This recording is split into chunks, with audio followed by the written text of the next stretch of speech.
Victor Corman stood at the edge of the gray-green river, his boots sinking slightly into the soft sludge that passed for soil on the planet Caltren 6. The air stank of metal and rot, a cocktail of industrial byproduct and natural decay that made his nostrils sting. Across the river, barely visible through the acidic mist, was the other half of the research colony where the good food, the backup generator, and the decent water filters were stored, and where his only wrench had just fallen from a drone's cargo rack and landed with a depressing splash. "Unfortunate," said Instructor Yaurex, hovering beside him with his usual air of smug finality. The alien's long arms folded over his thin chest. "That tool is irretrievable. No non-native being can cross the Lethari Channel. The toxicity is fatal to your biology. I have explained this." Victor didn't look at him. He squinted into the mist instead. "How deep is this thing?" he asked. Yaurex blinked his 4 eyes in sequence. "Inconsistent, the floor shifts, sometimes a meter, sometimes 10, often more. Current, fast, unpredictable, under swirls, pressure pockets. Lethal even to Caltren wildlife, which is why no one crosses the river. It is a boundary, not a path." Victor nodded slowly. "So you're saying I can't cross it?" "I am saying no one can." Victor turned and walked back to the makeshift workshop behind the habitat pod. He didn't argue. He didn't explain. He just started digging through a pile of discarded shipping crates, rusted piping, and decommissioned drone frames. Yaurex followed at a deliberate pace, watching silently. 2 hours later, Victor was on his belly under a heap of composite panels, pulling out a flatbed drone chassis with a cracked axle. "This is illogical," Yaurex said. "Your survival rate attempting to cross the Lethari Channel is statistically negligible. It is not a matter of effort. It is a matter of biology and physics." Victor stood up, brushed dirt from his arms, and said, "I'm not crossing it, I'm building over it." Yaurex tilted his head 30 degrees. "That is equally impossible." Victor rubbed his jaw, then pointed at the drone. "This thing's frame is carbon alloy. Lightweight, floatable. If I bolt enough of them together, seal them with insulation foam from the thermal kits, and tie them to a stabilizing spine, we've got a bridge." Yaurex emitted a soft hum. "You speak of theoretical constructs. You lack tools. You lack materials. You lack time." Victor looked him dead in the eye. "I'll manage." It took 3 days to salvage enough drone hulls to build the first 10 meters. He worked with a torn glove, a sprained ankle, and a deep gash on his left palm that he sealed with disinfectant gel and duct tape. Every night, Yaurex hovered on the edge of the worksite, watching silently with the patience of a grave marker. On the 4th night, Victor tried to lift one of the larger panels, and his back spasmed so hard he dropped to his knees with a shout. "Your spinal column is compromised," Yaurex asked. "Pulled a muscle," Victor grunted. "Help me up." "That is inadvisable. You require rest. I need to finish the bridge." "You need your vertebrae intact." Victor leaned against a crate, panting. "You gonna help, or you just gonna keep narrating my autopsy?"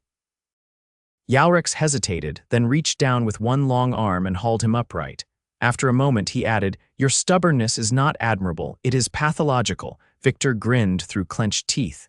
"You say that like it's a bad thing." The next morning, the wind shifted.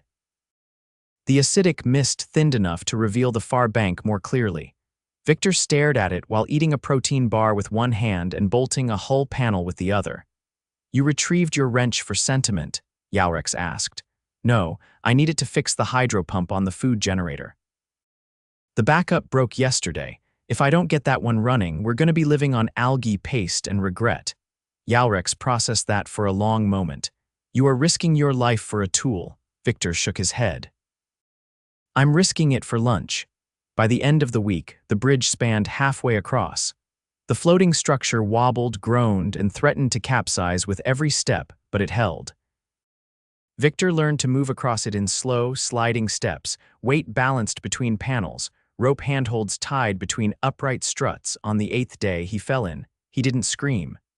There wasn't time.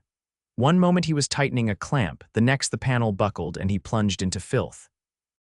The cold punched his lungs. The chemical sting lit every nerve in his skin. He kicked hard, but the current spun him sideways and slammed him into one of the hulls. His left leg twisted too hard, and pain lit up his brain like a siren. He managed to grab a rope. Yalrex was shouting from the shore, but Victor couldn't hear the words. He hauled himself up, teeth clenched, dragging his soaked body onto a floating panel. His leg didn't move right. He looked down and saw that his shin was swelling fast, the boot twisted at a sickening angle. It took Yalrex an hour to get him back to the shore. Inside the medpod, the scan confirmed a fractured fibula. He'd need to stay off it for at least 6 weeks. Victor lay on the cot, face pale, leg braced and elevated, watching the mist roll across the river again. His jaw was tight. "You are lucky to be alive," Yalrex said from the corner, his tone unreadable. Victor didn't respond. "There is no shame in retreat. You attempted the impossible. That itself is I'm not done," Victor said. "You cannot walk." "I can still build." Yalrex was quiet for a long time. Then he said, "You will not reach the other side before your body fails. Then I'll reach it after my body heals." A week later, Victor was hauling panels again, this time using a makeshift crutch and a pulley system he rigged from broken drone arms. He moved slower, sweated more, grunted through the pain, but he worked, every joint sealed with foam, every panel lashed with cable. He recalculated buoyancy ratios, added outriggers made from flattened canisters. He tested each new section with weighted crates before trusting his own weight to it. Yalrex stopped commenting. On day 21, the weather turned. Acid rain pelted the site. The river frothed. Victor huddled inside the pod, his leg throbbing, watching the bridge sway under assault. He said nothing when the rain stopped. He limped out and began repairs. By day 32, he reached the far bank. He stood there, soaked in sweat, legs still in a brace, hands blistered and raw. The wrench lay half buried in sludge a few meters away. He picked it up, turned it in his hand, then looked back across the bridge. Yalrex hovered on the far side, watching. Victor held up the wrench and shouted, "Told you." Yalrex said nothing. Victor started the slow walk back. Halfway across, the wind picked up again. The panels shifted. The ropes strained. He didn't fall. When he stepped down onto the near shore, Yalrex was waiting. The alien approached and looked at the bridge, then at Victor. "You have constructed an unstable, hazardous, temporary pathway across a lethal river using refuse and improvised tools, while injured and under extreme environmental duress." Victor nodded. "Yep." "You violated every safety protocol and ignored all statistical warnings." "Yep." "You retrieved your tool." "Sure did."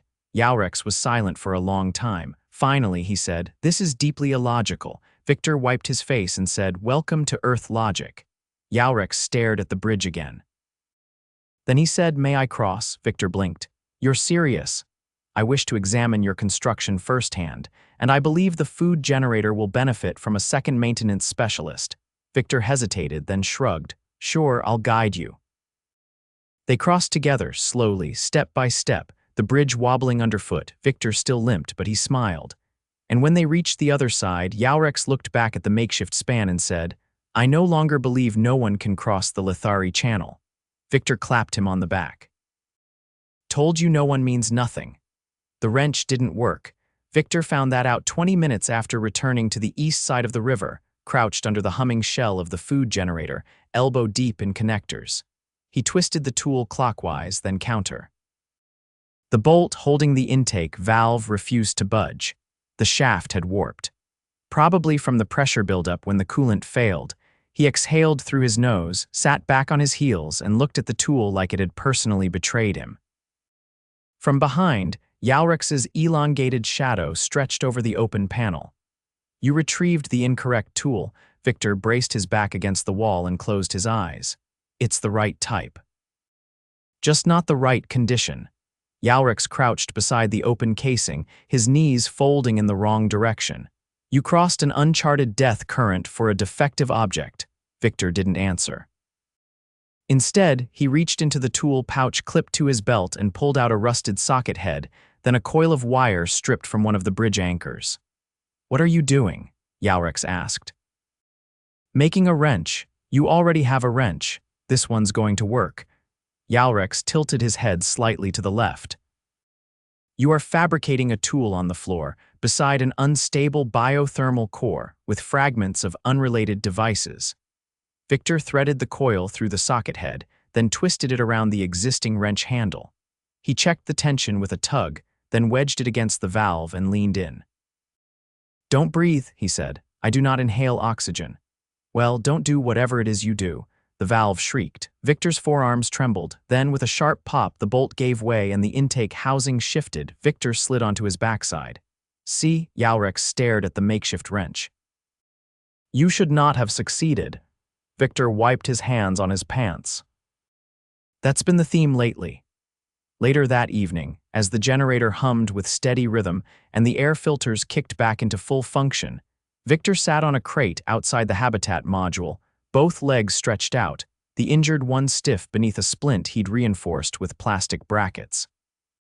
He drank from a thermal canister filled with coffee substitute that tasted only mildly like scorched sand. Yalrex stood beside a stack of repurposed drone shells, a thin data tablet hovering in front of him. He tapped it occasionally, antennae twitching. "You have not requested a return shuttle," he said. "Too early. You completed your objective. I fixed a food generator. I didn't fix the colony. You were not tasked with restoring the entire colony." Victor took another sip. The wind carried a dry, metallic tang that wasn't entirely unpleasant. "I wasn't tasked with any of it. I volunteered." Yalrex folded two of his arms behind his back. "That is not logical. I didn't come here to be logical." "What did you come here for?" Victor didn't answer right away. The sky above Caltren 6 was a dull peach, the kind of color that made you think of rusted metal and faded fruit at the same time. He watched a flock of 3-winged scavengers dip low over the river before veering off. "I wanted to see what impossible looked like," he said finally. Yalrex regarded him for a full minute. Then he said, "Many beings wish to see what is impossible. Few attempt to argue with it." Victor leaned forward and rubbed his good knee. "I don't argue with it. I just build around it." The next day, a group of Caltren engineers arrived by hovercraft from the southern outpost, having heard about the bridge through maintenance channel chatter. They disembarked with wide, unblinking eyes and walked the length of the floating structure in reverent silence. One of them, a short, barrel-chested female with a translucent jaw plate, approached Victor while he was adjusting the tension on a rope anchor. "You constructed this with no schematics?" she asked. Victor stood, wiping grease onto his shirt. "No time for schematics. No structural simulation." I kicked it a few times. "It didn't fall over." She turned to Yalrex. "Is this a test of some kind?" Yalrex's tone was flat. "No, this is real." The engineer made a low, clicking sound deep in her throat. "This violates multiple safety ordinances. It should not be standing." Victor shrugged. "I get that a lot." She looked at him for a moment longer, then pulled out a scanner and began recording measurements. By nightfall, the engineers had begun outlining a permanent crossing using Victor's bridge as a base. They asked him questions about buoyancy calculations, load distribution, and material fatigue questions.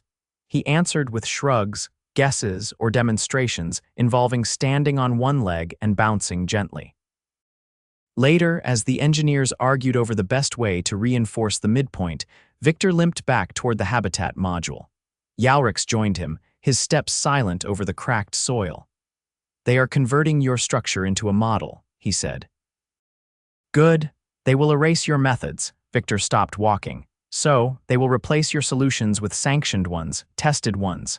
Victor shifted his weight to his good leg. "Maybe they'll work better. They will not remember how it was built." Victor looked back at the flickering lights of the bridge. "I didn't build it to be remembered." Yalrex was silent for a few steps. Then he said, "Why did you build it?" Victor looked up at the sky. "Because it wasn't there." The next morning, Victor awoke to a sharp ache in his leg. He sat up slowly, grimacing as he adjusted the brace. His fingers were swollen. The knuckles on his right hand refused to close fully. He flexed them until they did. Outside, the engineers were assembling scaffolding along the riverbank. A crane arm unfolded from a hoverbarge, lowering support pylons into the mud.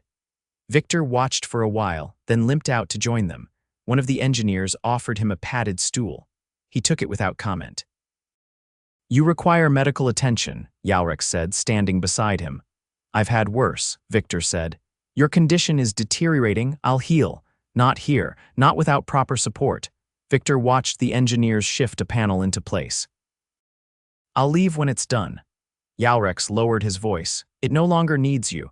Victor tapped his fingers against his knee. That's not the point. You are in pain. Yeah, you should rest. Victor looked at him. You ever seen a bridge build itself? No. Then I guess I'm staying. That evening, the engineers invited him to share their meal, a gelatinous stew that smelled vaguely like roasted seaweed.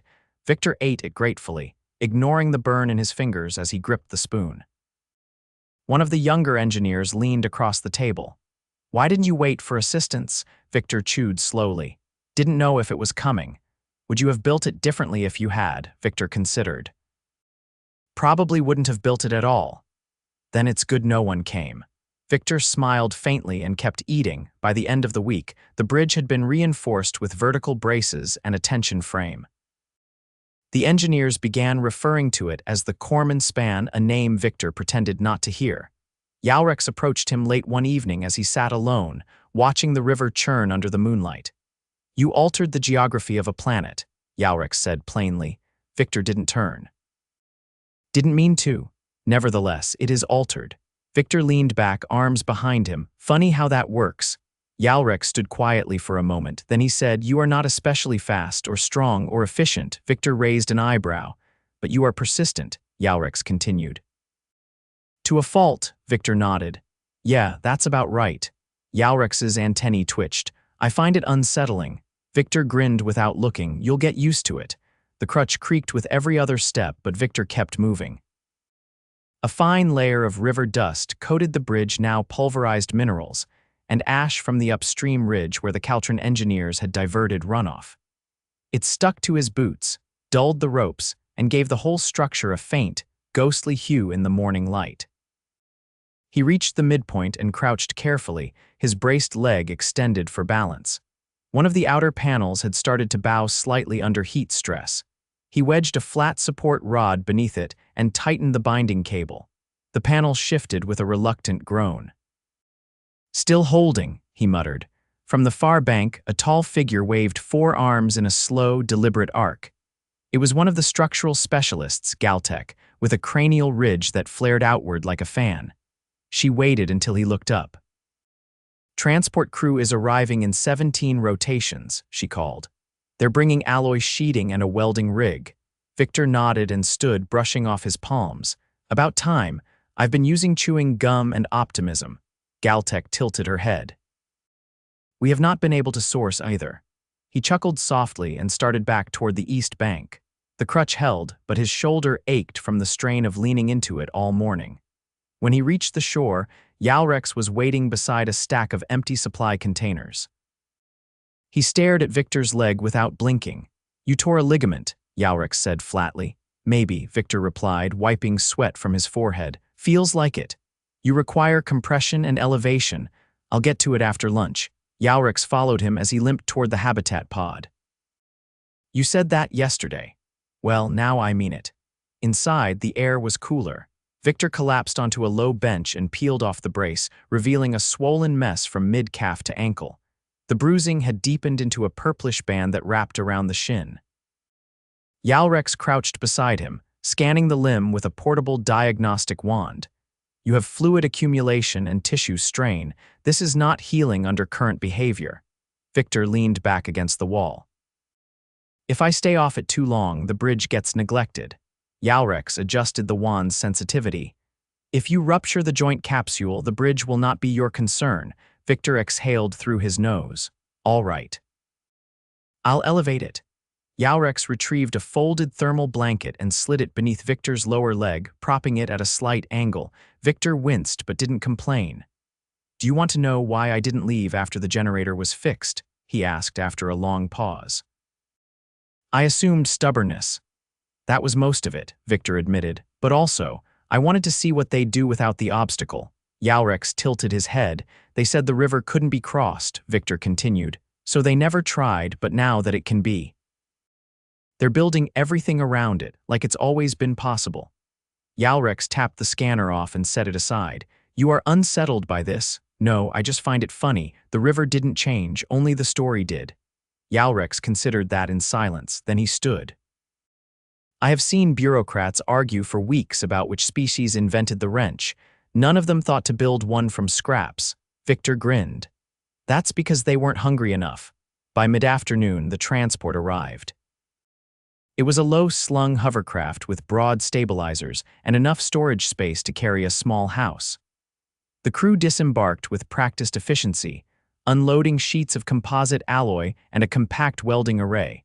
Victor remained seated as they worked. One of the crew, a squat being with translucent skin and no discernible mouth, approached him holding a data slate. "They want to name the reinforced crossing after you," it said, its voice coming from a translator embedded in its chest. Victor blinked. "Why? You initiated the action. I also nearly drowned twice and broke my leg. That is considered inspirational." He looked at the span outside. The new panels were already being fitted into place, the engineers laying them over the original floating hulls like armor plating. The whole thing would be anchored within 2 days. "I didn't do it for a plaque," he said. "We know. That is why they want to give you one." Victor sighed. "Fine, but don't make it big." The creature nodded and wandered off. Yalrex entered a few minutes later, carrying a fresh canister of hydration fluid. "You will be transported to the medical bay at South Point Outpost tomorrow." Victor raised an eyebrow.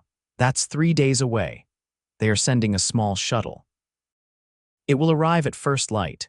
Victor took the canister. "Guess I've been drafted into recovery." "You will be treated and returned to your home system." Victor hesitated. "I hadn't really thought about going back." Yalrex folded his lower arms. "You will not be needed here once the bridge is complete." "I know." "Then why do you look disappointed?" Victor didn't answer. The next morning, the shuttle came early. It was sleek and quiet, the kind used for short-range personnel transfers.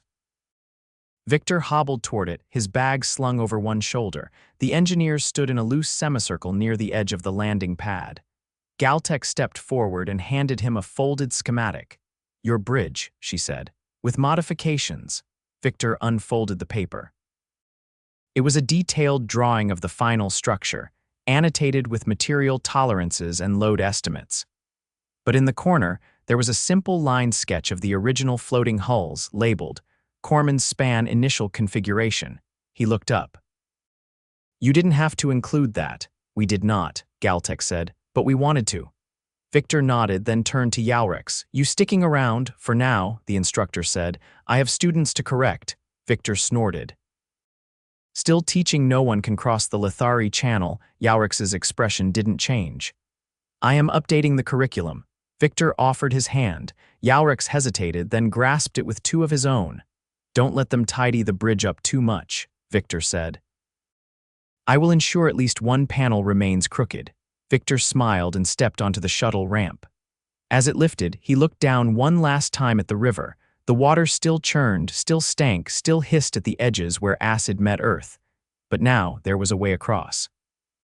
He leaned back in the seat and closed his eyes, the schematic still clutched in one hand. Somewhere below, a plaque was being welded into place. Not a big one, just enough.